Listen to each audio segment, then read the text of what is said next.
Dalawang guhit. Dalawang pulang guhit na tila ba sumisigaw, humihiyaw, nagbabanta ng pagbabagong hindi ko pa kayang harapin. Kasabay ng pag-ikot ng aking sikmura ang pag-ikot ng buong mundo ko. Positibo. Buntis ako. Napahawak ako sa lababo ng banyo, nanginginig ang mga tuhod. Ang mga librong nakakalat sa maliit na mesa sa aking kwarto, mga reviewer para sa nalalapit na nursing board exam, tila ba biglang naging mga dayuhang bagay. Ang pangarap kong maging isang ganap na nurse, ang tanging inaasahan ni inay para makaahon kami sa hirap, parang bulang biglang naglaho.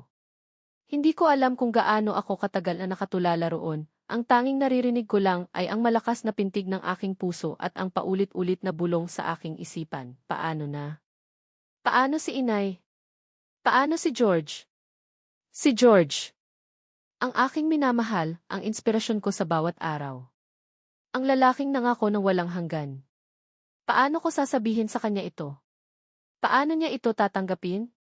Nasa huling taon na rin siya sa law school, abala sa kanyang thesis at mga huling eksaminasyon.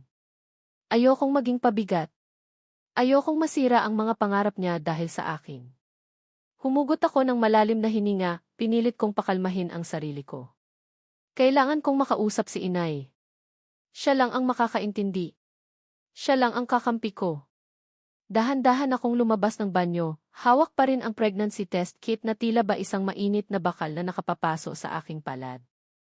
Naabutan ko si inay sa sala, naglilipit ng mga pinagkainan namin ng agahan. Ang aming maliit na bahay, na dati paraiso sa akin, ngayon ay parang isang kulungang unti-unting sumisikip. Inay, nanginginig kong tawag. Humarap siya, bahagyang nakakunot ang noo nang makita ang ayos ko. Leona, anak. Anong nangyayari sa'yo? Namumutla ka. Hindi ko na napigilan ang mga luhang kanina pa nagbabadyang pumatak. Humahagulhol akong lumapit sa kanya, iniabot ang test kit. Inay. Naini. Napakunot ang noo niya, kinuha ang test kit.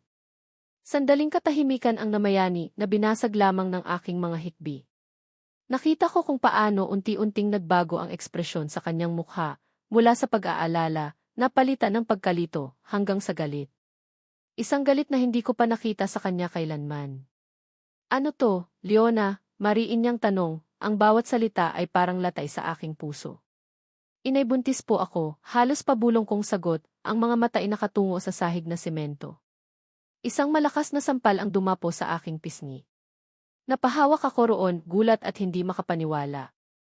Ang init ng sampal ay kumalat sa buo kong mukha, ngunit mas masakit ang kirot na naramdaman ko sa aking dibdib. Walang hiya ka, sigaw ni inay, nanginginig ang buong katawan sa galit. Pinalaki kita ng maayos. Pinag-aral kita para magkaroon ka ng magandang kinabukasan, hindi para maglandas at magpabuntis lang. Sino ang ama niyan, ha? Sino? Umiling-iling ako, hindi makapagsalita. Ang imahe ni George ang nasa isip ko, pero hindi ko kayang banggitin ang pangalan niya. Ayokong madamay siya. Hindi ka na nahiya, Leona. Ang kapal ng mukha mo. Anong sasabihin ng mga kapitbahay? Anong sasabihin ng mga kamag-anak natin? Kahihiyan ka. Isa kang malaking kahihiyan sa pamilya. Bawat salita niya ay parang punyal na sumasaksak sa akin. Inay, patawarin niyo po ako. Hindi ko po sinasadya. Hindi sinasadya, tumawa siya ng mapakla. Leona, alam mo kung ano ang tama at mali. Pinili mo to. Pinili mong sirain ang buhay mo at ang pangalan natin. Hinawakan niya ako ng mahigpit sa braso. Lumayas ka sa pamamahay na to. Ayokong makita ang pagmumukha mo. Isa kang kahihiyan. Inay, parang awan niyo na. Saan po ako pupunta? Nagmamakaawa kong sabi, habang sa pilitan niya akong kinakaladkad palabas ng bahay. Wala akong pakialam kung saan ka pupunta. Basta lumayas ka. Huwag ka nang babalik dito. Itinulak niya ako palabas ng gate at malakas na isinara ito. Napaupo ako sa gilid ng kalsada, yakap-yakap ang aking sarili habang walang tigil ang pag-agos ng aking mga luha. Ang ina na inaasahan kong magiging kanlungan ko ang siya pang unang tumalikod sa akin. Wala akong ibang maisip na puntahan kundi ang pamilya ni George. Siya ang ama ng dinadala ko. Karapatan niyang malaman. At umaasa ako, kahit kaunti, na sila ang magiging sandalan ko sa panahong ito. Nanginginig pa rin, pinilit kong tumayo. Sumakay ako ng jeep papunta sa bahay ng mga Lorenzo.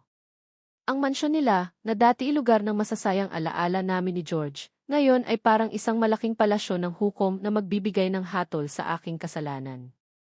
Pinapasok ako ng katulong nila, si Aling Nena, na halata ang pagkagulat sa aking itsura. Leona, Hija. Anong nangyari sa'yo? Bakit ka umiiyak? Si Tita Villaflor po. Nariyan po ba siya? Tanong ko, halos hindi makahinga. Tumango si Aling Nena at iginya ako sa sala. Maya-maya pa ibumaba na si Doña Villaflor, ang ina ni George. Ang kanyang tindig, ang kanyang mga alahas, ang paraan ng kanyang pagtingin, lahat ay nagpapahiwatig ng kapangyarihan at kayamanan. Para akong isang basahan na napadpad sa kanyang malinis at marangyang sala. Leona, what a surprise! What brings you here? At bakit ganyan ang itsura mo? Tanong niya, walang bahid ng emosyon ang kanyang boses, ngunit may diin sa bawat salita. Nanginginig ang mga kamay ko habang iniaabot sa kanya ang isang maliit na papel, ang resulta ng ultrasound na kinuha ko kaninang umaga bago umuwi. Ito na lang ang natitira kong ebidensya. Tiningnan niya ito at dahan-dahang tumaas ang isang kilay. Ano ito? Tita, buntis po ako, sabi ko, ang boses ko'y garalgal. Si George po ang ama. Isang matagal na katahimikan ang sumunod. Tinitigan niya ako, mula ulo hanggang paa, na para bang sinusuri ang bawat hibla ng aking pagkatao. Ang kanyang mga mata ay malamig, mapanuri. Alam mo ba kung ano ang magiging epekto nito sa kinabukasan ni George? Sa wakas ay sabi niya, ang boses ay kasing lamig ng yelo. He's about to graduate from law school. He has a very bright future ahead of him. Isang malaking eskandalo ito, Leona. Masisira ang pangalan ng pamilya namin. Masisira ang mga pangarap ni George. Napayuko ako. Alam ko. Alam na alam ko. Iyon ang pinakakinatatakutan ko. Hindi ko po gustong mangyari to, tita, sabi ko, habang muling namumuo ang mga luha sa aking mga mata. Pero nangyari na po. Hindi ko po alam ang gagawin ko. Simple lang ang gagawin mo, Leona, sabi niya, ang boses ay may diin. Itatago mo ang pagbubuntis mong iyan. Lalayo ka. Huwag na huwag kang magpapakita o magpaparamdam kay George. Hayaan mo siyang tapusin ang pag-aaral niya.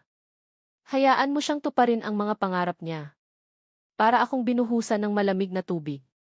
Pero, tita, anak po namin to ni George. Exactly, she cut me off, at bilang ina niya, gagawin ko ang lahat para protektahan siya. Kung mahal mo talaga si George, Leona, gagawin mo ang sinasabi ko. This is not a request. This is an ultimatum. Ang kanyang mga salita ay parang mga pako na bumaon ng malalim sa aking puso. Sa isang iglap, nawala ang lahat ng pag-asa ko. Pinalayas ako ng sarili kong ina. At ngayon, ang ina ng lalaking mahal ko ay pinipilit akong talikuran ang lahat, pati na ang anak namin. Wala akong nagawa kundi tumango. Anong laban ko sa kanila? Isa lang akong hamak na estudyante, walang pera, walang impluwensya. At higit sa lahat, ayokong masira ang buhay ni George. Mahal na mahal ko siya, at kung ang paglayo ko ang paraan para maging maayos ang lahat para sa kanya, gagawin ko. Mabuti, sabi ni Doña Villaflor, tila nasiyahan sa aking pagsuko. May kinuha siyang sobre sa kanyang drawer at iniabot sa akin. This should help you start new life somewhere far away. Huwag mo nang guguluhin pa ang anak ko. Hindi ko tiningnan kung magkano ang laman ng sobre. Ang pakiramdam ko'y binibili niya ang aking katahimikan, ang aking pagkatao. Pero tinanggap ko. Wala akong pagpipilian. Lumabas ako ng mansyon ng mga Lorenzo na parang isang multo. Kasabay ng pagpatak ng malakas na ulan ang walang tigil na pag-agos ng aking mga luha. Basang-basa, nanginginig sa ginaw at sa sakit na nararamdaman. Tangan ko ang sobrang ibinigay ni Doña Villaflor sa isang kamay at ang ultrasound result sa kabila.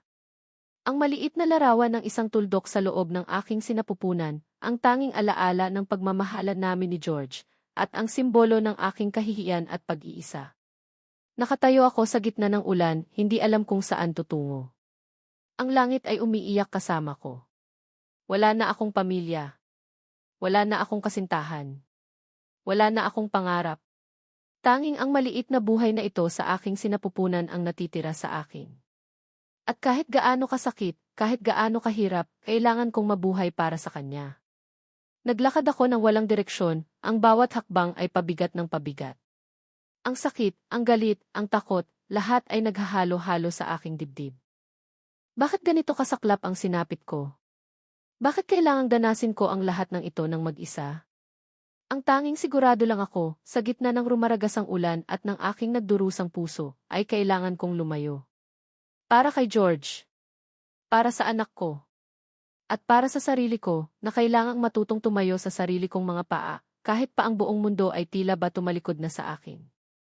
Ang sobrang ibinigay ni Doña Villaflor, na naglalaman ng perang pilit kong nilulunok ang pride para tanggapin, ang naging tulay ko patungo sa Isla de San Lorenzo. Isang maliit, tahimik na isla na malayo sa kabihasnan, malayo sa mga mapanghusgang mata, at higit sa lahat, malayo kay George. Iyon ang mahalaga. Ang makalayo. Si Aling Marta, isang malayong kamag-anak ng aking yumaong ama na taga-isla, ang tanging nilapitan ko. Sa awa ng Diyos, kinupop niya ako. Ang kanyang maliit na dampa sa tabi ng dagat, yari sa kawayan at pawid, ang naging bago kong tahanan. Simple lang ang buhay dito, ang ihip ng hangin mula sa dagat, ang tunog ng mga alon, ang huni ng mga ibon sa umaga. Malayong malayo sa ingay at gulo ng syudad na kinagisnan ko. Sa mga unang linggo, tila ba isa akong basang sisiw.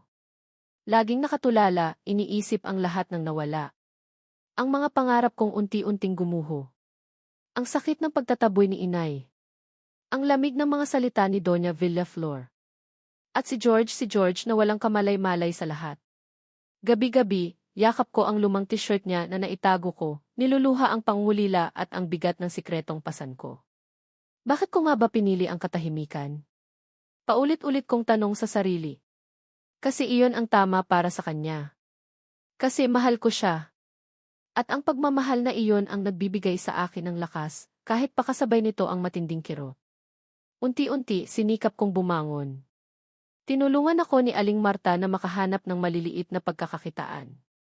Naglako ako ng kakanin sa umaga, tumulong sa paglilinis ng mga bangka ng mangingisda, nagtahi ng mga sirang lambat. Bawat perang kinikita ko, gaano man kaliit, ay iniipon ko para sa panganganak ko at para sa kinabukasan ng aking anak. Ang paglaki ng aking tiyan ang nagsilbing paalala na hindi ako nag-iisa. May isang maliit na buhay na umaasa sa akin. Dumating ang araw ng aking panganganak. Isang gabing madilim at maulan, tila ba nakikisabay ang langit sa sakit na aking nararamdaman. Nag-iisa ako sa maliit na silid ng health center ng isla, kasama lamang ang isang komadronang may edad na. Wala si inay. Wala si George. Walang kamay na mahahawakan. Walang bisig na masisilungan. Ang tanging naririnig ko ay ang sarili kong mga daing at ang mga tagubili ng komadrona. Ang bawat hilab ay parang isang walang katapusang pagdurusa. May mga sandaling gusto ko nang sumuko. Ngunit sa tuwing maiisip ko ang aking anak, ang maliit na anghel na malapit ko ng mayakap, humuhugot ako ng panibagong lakas. Kaya mo to, Leona, bulong ko sa sarili. Para sa anak mo. At sa wakas, matapos ang ilang oras na tila ba walang hanggan, narinig ko ang pinakamagandang tunog sa buong mundo, ang unang iyak ng aking anak. Isang malusog na batang lalaki. Ang aking si Giovanni, o Gio, gaya ng naisip kong ipangalan sa kanya. Ang lahat ng sakit, lahat ng hirap, lahat ng luha, tila ba biglang naglaho nang may abot siya sa aking mga bisig. Hawak ko ang aking mundo. Ang aking pag-asa. Habang yakap ko si Gio, hindi ko maiwasang isipin si George. Ano kaya ang ginagawa niya ngayon? Iniisip pa rin kaya niya ako? O tuluyan na niya akong kinalimutan? Ang sakit ay muling kumirot sa aking dibdib. Samantala, sa malayong syudad. All rise. Tumindig si Atty. George Lorenzo, kasabay ng lahat ng nasa loob ng courtroom. Formal, seryoso, at may determinasyon sa kanyang mga mata. Isa na siyang ganap na abogado, isa sa mga pinakabata at pinakapromising sa kanilang law firm. Ang kanyang talino at dedikasyon sa trabaho ay hindi matatawaran. Ngunit sa likod ng kanyang profesional na maskara, may isang bahagi sa kanyang puso na hindi pa rin mapakali. Si Leona. Ang babaeng bigla na lang naglaho na parang bula, walang paalam, walang paliwanag. Iniwan siya sa ere, wasak ang puso. Sa simula, galit ang nanaig. Paano niya nagawa iyon? Pagkatapos ng lahat ng kanilang pinagsamahan, ng mga pangarap na sabay nilang binuo. Sinubukan niyang hanapin si Leona. Pinuntahan niya ang bahay nito, ngunit wala na raw ito roon, ayon sa ina nitong si Aling Sela, na tila may kimkim ding galit sa sariling anak. Tinanong niya ang mga kaibigan nila, ngunit walang nakakaalam kung nasaan si Leona. Sa paglipas ng mga buwan, ang galit ay napalitan ng lungkot at pagkatapos ay ng isang mapait na pagtanggap. Siguro nga, hindi talaga sila para sa isa't isa. Siguro nga, mas pinili ni Leona ang ibang landas. Kaya naman, ibinuhos niya ang lahat ng kanyang oras at atensyon sa kanyang karera. Pinilit niyang limutin si Leona. Pinilit niyang maging manhid. Sa bawat kasong hinahawakan niya, sa bawat tagumpay na nakakamit niya, umaasa siyang mapupunan nito ang puwang na iniwan ni Leona sa kanyang puso. Ngunit sa gabi, kapag siya na lang mag-isa, bumabalik pa rin ang mga alaala. Ang mga ngiti ni Leona, ang mga halik nito, ang init ng mga yakap nito. At ang tanong na laging bumabagabag sa kanya, bakit? Hindi niya alam na ang babaeng pinipilit niyang kalimutan ay ilang isla lang ang layo, hawak-hawak ang bunga ng kanilang pagmamahalan at pinipili ang katahimikan para sa kanyang kapakanan. Sa Isla de San Lorenzo, unti-unting nakikilala si Leona ng komunidad. Ako po si Leona. At ito po si Gyo, ang anak ko. Ganoon ang lagi kong pakilala. Sa simula, may mga mapanuring tingin, mga bulong-bulungan. Isang dalagang ina sa isang maliit at konserbatibong isla. Pero hindi ko sila pinansin. Ipinakita ko sa kanila ang aking sipag at kabaitan. Tumutulong ako sa mga gawain sa barangay, nakikipagkwentuhan sa mga kapwa-ina, at higit sa lahat, inaalagaan ko ng mabuti si Gyo. Naging malapit ako sa ibang mga ina sa isla. Sila ang naging bagong pamilya ko. Ibinahagi nila sa akin ang kanilang mga karanasan, ang kanilang mga payo sa pag-aalaga ng bata. Sa kanila ko naramdaman ang suporta na hindi ko nakuha sa sarili kong ina. Si Gyo ang naging sentro ng aking mundo. Bawat ngiti niya, bawat tawa, bawat bagong natututunan, ay nagbibigay sa akin ng ligaya na hindi kayang tumbasan ng anumang yaman. Siya ang aking lakas, ang aking inspirasyon. Dahil sa kanya, natuto akong tumayo sa sarili kong mga paa. Natuto akong maging matatag. Isang gabi, habang pinapatulog ko si Gyo, napatingin ako sa isang maliit at kupas ng litrato na nakatago sa ilalim ng aking unan. Litrato namin ni George, kuha noong huling fiesta na dinaluhan namin. Masaya kami noon, walang problema, puno ng pag-asa. Hinaplos ko ang mukha ni George sa litrato. Ang mga mata niyang nangungusap, ang ngiti niyang nakakatunaw. Papa mo yan, anak, bulong ko kay Gyo, kahit alam kong hindi pa niya naiintindihan. Mahal na mahal ka niya, kahit hindi niya alam na nandito ka. Kasabay ng mga salitang iyon ang pagtulo ng aking mga luha. Luha ng pangungulila, luha ng pagsisisi, at luha ng isang tahimik na pag-asa na balang araw, magkikita rin sila. Pinili ko ang katahimikan, hindi dahil duwag ako. Pinili ko ito dahil sa pagmamahal. Isang sakripisyo na tanging puso ng isang ina at ng isang babaeng tunay na nagmamahal ang makakaunawa. Umaasa akong balang araw, maiintindihan din ni George. Umaasa akong balang araw, mapapatawad niya ako. At sa bawat pagtulog at paggising ko sa Isla de San Lorenzo, kasama ang aking anak, dala ko ang bigat ng nakaraan, ang hamon ng kasalukuyan, at ang munting pag-asang may magandang bukas pa ring naghihintay para sa aming dalawa. Ang katahimikang pinili ko ay may kapalit na sakit, pero may dala ring isang uri ng kapayapaan. Ang kapayapaang alam kong ginawa ko ang tama para sa mga taong mahal ko, kahit pa ang kapalit nito ay ang sarili kong kaligayahan. 5 taon ang lumipas. 5 taon ng pag-iisa, ng pagsisikap, ng pag-asa. 5 taon na pinilit kong itayo ang sarili ko at palakihin si Gyo ng maayos. 5 taon na wala akong balita kay George, at wala rin siyang balita sa amin. 2 buhay na magkaiba ang tinatahak, hindi alam na ang kanilang mga landas ay malapit ng muling mag-cruise. 5 taon. 5 taon na tila ba isang mahabang panaginip. Si Gyo ay isa ng bibo at matalinong 5 taong gulang na bata. Siya ang araw ko, ang buwan ko, ang lahat-lahat sa akin. Ang kanyang mga tawa ang musika sa aking tenga, ang kanyang mga yakap ang nagpapagaan sa anumang pagod na aking nararamdaman. Ang buhay sa Isla de San Lorenzo ay simple lang, payapa, at masaya na rin ako sa piling ng aking anak at ni Aling Marta, na itinuring ko ng pangalawang ina. Isang umaga, nagkakagulo ang buong isla. May malaking tarpaulin na nakasabit sa tapat ng munisipyo. Medical mission ng ating bagong halal na gobernador, George Lorenzo V. Napahinto ako sa paglalakad, dala-dala ang bayong ng mga gulay na ipagbibili ko sana sa palengke. George. Gobernador George Lorenzo V. ang pangalan na matagal ko nang sinubukang ibaon sa limot, ngayon ay nakasulat ng napakalaki, para bang isang paalala ng nakaraang ayaw ko nang balikan. Leona. Nakita mo na ba? Darating daw dito si Gov, masayang bati ni Aling Celia, isa sa mga kaibigan kong tindera. Naku, gwapo pa rin siguro yon, ano? Saka matalino pa. Swerte ng probinsya natin.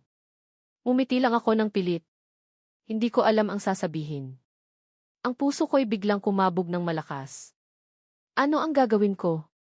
Paano kung makita niya ako? Paano kung makita niya si Gyo?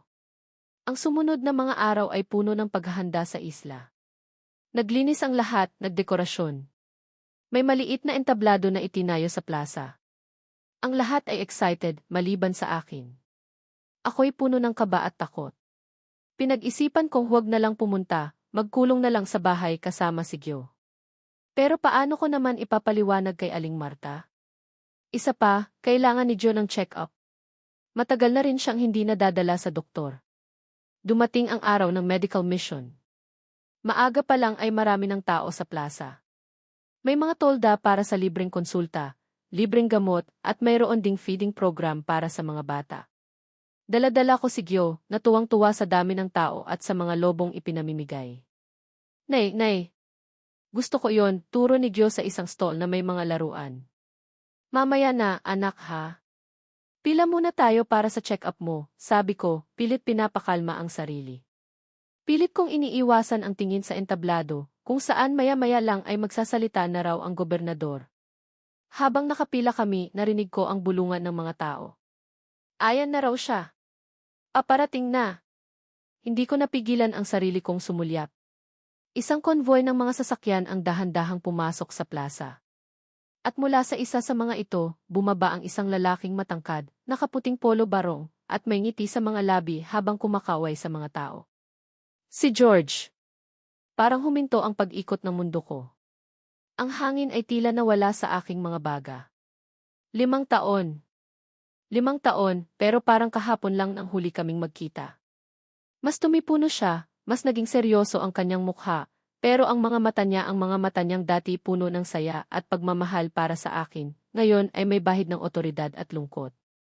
O baka imahinasyon ko lang iyon. Naramdaman kong nanlamig ang buo kong katawan. Agad kong niyakap si Gyo at itinago ang mukha niya sa aking dibdib. Kailangan kong umalis dito. Hindi niya kami pwedeng makita. Aling Marta, uwi na po muna kami ni Gyo, sabi ko kay Aling Marta na kasama namin sa pila, nanginginig ang boses ko. Ha? Bakit, Leona? Sayang naman, malapit na tayo. Saka magsisimula na ang programa, nagtatakang tanong ni Aling Marta. Masama po ang pakiramdam ko bigla pagsisinungaling ko. Pasensya na po. Akmang aalis na kami nang biglang may tumawag sa pangalan ni Gyo. Gyo! Halika rito, apo. Si Mang Kiko pala, isa sa mga barangay tanod at kalaro ni Gyo tuwing hapon. Bago pa ako makapalag, binuhat na ni Mang Kiko si Gyo at dinala papalapit sa entablado. Gov, ito po si Gyo, ang pinakamakulit na bata dito sa San Lorenzo, masayang sabi ni Mang Kiko. At doon, sa ibabaw ng entablado, nagtama ang mga mata namin ni George. Ang ngiti sa kanyang mga labi ay unti-unting naglaho. Napalitan ito ng pagtataka, pagkalito, at isang emosyon na hindi ko mabasa. Nakatitig siya sa akin, tapos kay Gyo, tapos pabalik ulit sa akin. Para bang nakakita siya ng multo. Si Gyo naman, na walang kamalay-malay, ay kumakaway sa akin mula sa entablado, hawak-hawak ang kamay ni George. Nay! Si Gov-o. Naramdaman kong nanuyo ang lalamunan ko. Ang lahat ng tao sa paligid namin ay tila naglaho. Ang tanging nakikita ko lang ay si George, at ang anak naming nasa pagitan namin. Ang cute naman ng batang ito, narinig kong sabi ni George, ang boses niya ay bahagyang nanginginig. Kinuha niya ang mikropono. Isang palakpakan naman para kay Gio. Nagpalakpakan ang mga tao. Si Gio naman ay tuwang-tuwa, nagbow pa na parang artista. Pagkatapos ng maikling palakpakan, bumaba si George mula sa entablado, kasama pa rin si Gio. Dire-diretso siyang lumapit sa amin ni Aling Marta. Leona. Hindi makapaniwalang tanong ni George, ang mga mata niya ay nakatitig sa akin, puno ng mga tanong na hindi niya masabi. Hindi ako makapagsalita. Ang tanging nagawa ko lang ay tumango. Kayo po pala ang ina ni Gio, sabi niya, ang tingin ay bumaling kay Gio, tapos pabalik ulit sa akin. Kamukhang-kamukha mo siya. Pero alam ko, sa paraan ng kanyang pagtitig kay Gio, na may iba siyang nakikita. Nakikita niya ang sarili niya sa mukha ng anak namin. Ang hugis ng mga mata, ang ilong, ang paraan ng pagngiti. Hindi maipagkakaila. Si Aling Marta, na kanina patahimik at nagmamasid, ay biglang nagsalita. Gobernador. Si Leona nga ang ina ni Gio. At ako naman si Marta, ang kumupop sa kanila dito sa isla. Halata sa boses ni Aling Marta ang pag-aalala. Alam niya ang sikreto ko. Alam niya kung sino si George. It's been a long time, Leona, sabi ni George. Ang boses niya ay malumanay pero may diin. Marami tayong dapat pag-usapan. Tumango lang ako ulit. Ano pa nga ba ang magagawa ko? Nahuli na ako. Ang sikretong iningatan ko ng 5 taon ay malapit ng mabunyag. May lumapit na staff kay George. Gov, kailangan na po kayo sa stage para sa inyong speech. Tumango si George sa staff. Can you wait for me, Leona? After this, I need to talk to you. To both of you, sabi niya, ang tingin ay muling bumaling kay Gio, na ngayon ay abala na sa paglalaro ng daliri ni George. Ang pakiramdam ko ay parang isang bomba na anumang oras ay sasabog. Ang takot na naramdaman ko kanina ay napalitan ng isang matinding kaba. Paano ko ipapaliwanag ang lahat? Paano niya tatanggapin ang katotohanan? Si Gio, na tila walang kamalay-malay sa tensyon sa pagitan namin, ay humarap kay George. Gov, ang ganda po ng ayos mo. Parang yung sa akin. Napatingin si George kay Gio tapos sa akin. Isang matagal na titig. Isang titig na puno ng pagdududa, ng sakit, at ng unti-unting realisasyon. Nga, anak, sabi ni George, ang boses niya ay halos pabulong, ang tingin ay hindi maalis kay Gio. Magkamukha nga tayo. At sa sandaling iyon, alam ko na. Alam na niya. O kung hindi man, malapit na niyang malaman ang katotohanang matagal kong itinago. Ang muli naming pagkikita ay hindi lang isang simpleng pagkakataon. Ito ang simula ng isang bagong yugto sa aming mga buhay, isang yugto na puno ng galit, sakit, at sana, pagpapatawad. Ang takot ko ay nagkatotoo. Nagkita kami muli, hindi sa paraang inaasahan ko, kundi sa pamamagitan ng anak ko. Ang anak namin. Natapos ang medical mission.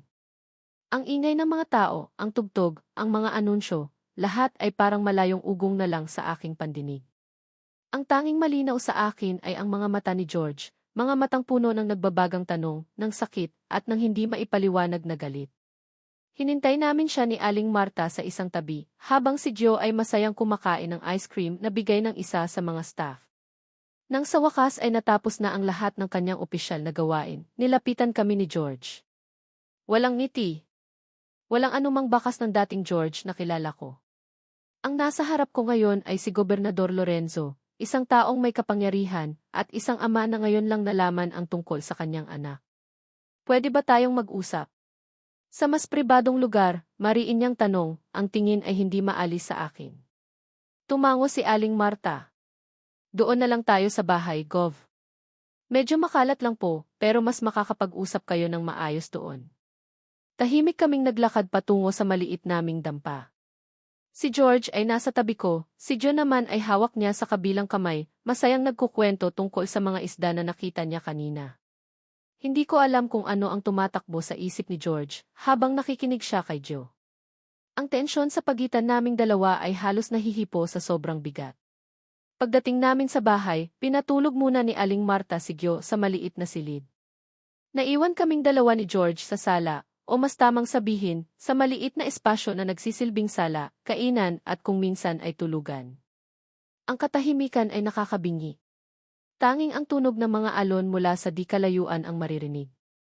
5 taon, Leona. Ang mga salitang iyon, bagamat mahina ang pagkakasabi, ay parang kulog na yumanig sa buong pagkatao ko. Nagsimula siyang maglakad-lakad sa maliit naming espasyo. Ang mga kamay ay nasa kanyang baywang, ang mukha ay puno ng hinanakit. 5 taon mo siyang itinago sa akin. 5 taon akong walang kaalam-alam na may anak pala ako. Bakit, Leona? Bakit mo ginawa to sa akin? Ang bawat salita ay puno ng sakit. Napayuko ako. Ang mga luha ay nagsimula na namang mamuo sa aking mga mata. George, patawarin mo ako. Patawad? Tumawa siya ng mapakla, isang tawang walang saya. Ganoon lang ba iyon kadali, Leona? Patawad tapos okay na ang lahat. Alam mo ba kung ano ang pinagdaanan ko sa loob ng 5 taon na yon? Hinanap kita. Bawat sulok ng syudad, tinanong ko ang lahat ng kakilala natin. Pero walang nakakaalam kung nasaan ka. Para kang bula na biglang naglaho. Huminto siya sa harap ko, ang mga mata niya inanlilisik sa galit. Akala ko iniwan mo ako. Akala ko sumama ka na sa iba. Akala ko hindi mo na ako mahal. Yun ang inisip ko araw-araw, gabi-gabi. At ngayon, malalaman ko na lang na may anak pala tayo. Na ipinagkait mo sa akin ang karapatan kong makilala siya, maalagaan siya, mahalin siya. Hindi ko na napigilan ang aking mga hikbi. Hindi mo naiintindihan, George. Ang alin ang hindi ko naiintindihan, Leona, sigaw niya, ang boses niya ay umalingaw-ngao sa maliit naming bahay. Ang hindi ko maintindihan ay kung bakit mo to ginawa. Anong dahilan mo? May nagawa ba akong mali? Hindi ba sapat ang pagmamahal ko sa'yo? Umiling-iling ako habang patuloy ang pag-agos ng aking mga luha. Mahal na mahal kita, George. Noon at hanggang ngayon. Pero hindi mo alam ang lahat. Then tell me, Jit niya. Sabihin mo sa akin ang totoo, Leona. Dahil sawang-sawa na ako sa mga kasinungalingan. Huminga ako ng malalim. Ito na. Ito na ang pagkakataon kong sabihin ang lahat. Ang bigat na 5 taon kong kinimkim ay kailangan ko nang ilabas. Noong nalaman kong buntis ako, George, panimula ko, nanginginig ang boses, ang una kong nilapitan ay si inay. Pero pinalayas niya ako. Tinawag niya akong kahihiyan. Ang sakit ng mga alaalang iyon ay muling bumalik, sariwa pa rin. Nakita ko ang bahagyang pagbabago sa ekspresyon ni George. Ang galit ay tila nabawasan, napalitan ng kaunting pagkalito. Pagkatapos, patuloy ko, pumunta ako sa inyo. Kay Tita Villaflor. Biglang nanigas si George. Si Mama? Anong kinalaman ni Mama rito? Alam niya, George. Alam niyang buntis ako. Alam niyang ikaw ang ama. Tumingin ako ng diretso sa kanyang mga mata. Pero sa halip na tulungan ako, binigyan niya ako ng ultimatum. Itago ko raw ang pagbubuntis ko. Lumayo ako. Huwag na huwag daw kitang guguluhin dahil masisira ang kinabukasan mo, ang pangalan ng pamilya ninyo. Nakita ko ang pagkagulat sa mga mata ni George. Hindi siya makapaniwala. Hindi yan magagawa ni Mama. Pero ginawa niya, George, mariin kong sabi. Binigyan niya ako ng pera para lumayo. Sinabi niya, kung mahal talaga kita, gagawin ko ang gusto niya. At ginawa ko. Pinili kong lumayo, hindi dahil hindi kita mahal, kundi dahil mahal na mahal kita. Ayokong masira ang mga pangarap mo dahil sa akin, dahil sa pagkakamali natin. Umiling-iling si George, tila ba ayaw tanggapin ang mga naririnig. Hindi nagsisinungaling ka, di. Hindi ako nagsisinungaling, George, git ko, ang boses ko'y tumaas na rin. Bakit ako magsisinungaling tungkol sa ganitong bagay? Alam mo kung gaano ko kamahal si Gyo. Sa tingin mo ba gugustuhin kong lumaki siyang walang ama kung may pagpipilian lang ako? Napaupo si George sa isang silyang kawayan na pasabunot sa kanyang buhok. Ang dating matikas na gobernador ay biglang nanghina, ang mukha ay puno ng pagkalito at sakit. Pero bakit hindi mo sinabi sa akin, tanong niya, ang boses niya ay basag na. Kahit isang sulat, kahit isang tawag. Bakit mo hinayaang maniwala ako na iniwan mo lang ako basta-basta? Natakot ako, George, amin ko. Natakot akong baka hindi mo ako paniwalaan. Natakot akong baka mas lalo lang lumaki ang gulo. At nangako ako kay Tita Villaflor. Nangako akong lalayo ako. Pero anak ko siya, Leona. Anak natin siya, muling sigaw ni George, tumayo at hinarap ako. Ang sakit sa kanyang mga mata ay hindi ko kayang tagalan. May karapatan akong malaman. May karapatan akong maging ama sa kanya. Alam ko, George, alam ko, sabi ko, umiiyak na naman. At araw-araw, pinagsisisihan ko ang desisyon kong yon. Araw-araw, iniisip ko kung ano ang sasabihin ko sa'yo kapag nagkita tayo ulit. Patawarin mo ako, George. Patawarin mo ako sa lahat. Lumapit ako sa kanya, sinubukang hawakan ang kanyang braso, ngunit umiwas siya. Ang sakit ng pag-iwas niyang iyon ay mas matindi pa kaysa sa anumang sigaw o galit. Hindi ko alam, Leona, sabi niya, ang boses niya ay malamig na ulit. Hindi ko alam kung kaya kitang patawarin. Masyadong malaki ang kasinungalingan mo. Masyadong masakit ang ginawa mo. Kasabay ng mga salitang iyon, isang malakas na katok ang narinig namin mula sa labas. Nagkatinginan kami ni George, parehong nagulat. Binuksan ni Aling Marta ang pinto, at bumungad sa amin ang isang babaeng hindi ko inaasahang makikita pa ulit dito sa islang ito. Si Doña Villaflor. Nakaayos, nakaalahas, at may daladalang aura ng kapangyarihan na hindi nababagay sa simpleng pamamahay namin. May kasama siyang 2 lalaking mukhang bodyguard. George, anak. Kanina pa kita hinahanap, sabi niya, ang boses niya ay matamis, ngunit maihalong pagbabanta. Hindi niya ako pinansin, para bang hangin lang ako. Halika na, umuwi na tayo. May mahalaga tayong dapat pag-usapan. Ma! Anong ginagawa niyo rito? Gulat na tanong ni George. Sinundan kita, syempre, sabi ni Doña Villaflor, ang tingin ay dumapo sa akin sa unang pagkakataon, malamig at mapanghusga. Nabalitaan kong nandito ka raw sa dampa na to. At mukhang tama nga ang hinala ko. Ang tingin niya ay bumaba sa aking tiyan na para bang hinahanap ang ebidensya ng aking pikasalanan inoon. Ma, may kailangan tayong pag-usapan. Seryosong bagay, sabi ni George, ang boses niya ay seryoso. Alam ko, anak, sabi ni Doña Villaflor, ang ngiti ay hindi umabot sa kanyang mga mata. At yan mismo ang dahilan kung bakit ako nandito. Para linisin ang anumang gusot na nagawa ng babaeng yan. Ang tingin niya ay muling bumalik sa akin, puno ng pagkasuklam. At kung kinakailangan para kunin ang bata. Nanlaki ang mga mata ko sa narinig. Hindi. Hindi niyo pwedeng kunin si Gio. Sigaw ko, bigla akong nakaramdam ng tapang para ipagtanggol ang aking anak. At sino ka para pigilan ako? Taas kilay na tanong ni Doña Villaflor. Wala kang karapatan sa batang yan. Isa ka lang hamak na babae na nanira ng pamilya. Tama na, ma, sigaw ni George, pumagit na sa aming dalawa. Ang mukha niya ay puno ng galit, hindi lang sa akin, kundi pati na rin sa kanyang ina. Huwag na huwag mong sasabihan ng ganyan si Leona. At lalong huwag mong gagalawin ang anak ko. Anak mo, tumawa si Doña Villaflor. George, huwag kang magpadala sa drama ng babaeng yan. Ginagamit ka lang niya. Ginagamit niya ang bata para makabalik sa buhay natin, para sirain ang reputasyon mo, ang pangalan ng pamilya Lorenzo. Ang mga akusasyon ni Doña Villaflor ay parang mga dagang tumutusok sa aking puso. Gusto kong sumigaw, gusto kong ipagtanggol ang sarili ko, pero naunahan ako ng sakit. Si George, na kanina lang ay galit na galit sa akin, ngayon ay nakatingin sa kanyang ina na may hindi makapaniwalang ekspresyon.